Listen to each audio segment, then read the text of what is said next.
From county sheriff to the state legislature to the highest elected office in Missouri, KOMU 8's Nathan Lee sits down with outgoing Republican Governor Mike Parson.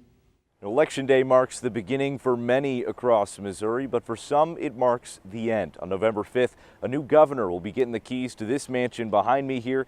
So I sat down with Governor Parson to reflect on his time in office and discuss what he hopes is next for the Show Me State.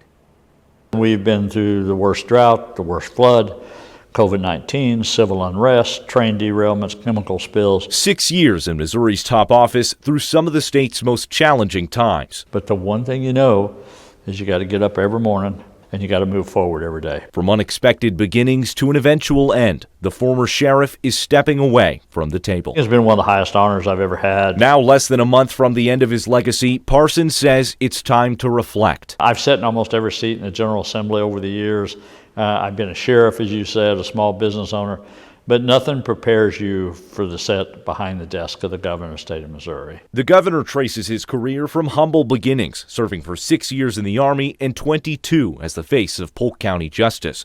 13 years of service in Missouri's legislature led him to the lieutenant governor's office, but it was a near unprecedented move which shoved him into the spotlight. Good afternoon. Governor Eric Greitens resigns amid serious accusations of fraud and sexual misconduct. Announcing that I will resign as governor of Missouri. You try to just maintain, smooth waters. You just try to bring everybody back together and say, okay, we need to fix some problems here, but we got to move on. In office, Parson focused on investing in Missouri through workforce development programs, expanding broadband access, infrastructure investment, and bringing businesses into the state. We feel like we've about checked all the boxes for what this administration had time for. All the while battling through Republican infighting, shutting down bipartisan bills on issues like child care. We need to do a better job. Something Parson says should be a warning for future legislatures. You had a handful of people that stopped that bill from happening just more out of spite than anything. If you come up here, you've got to govern. That's what you got sent up here for,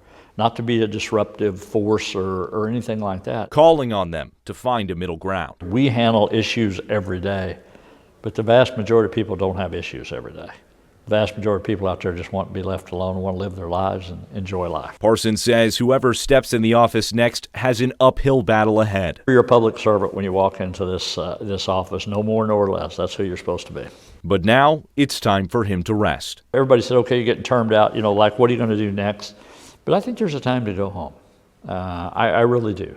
Very proud of my state, very proud of Missouri, and very proud I live here and tried to make things a little better for the next generations. Now, Governor Parson said that he doesn't know what's next for him, but he knows that whatever it is, it'll be with his family. In Jefferson City, Nathan Lee, KOMU 8 News.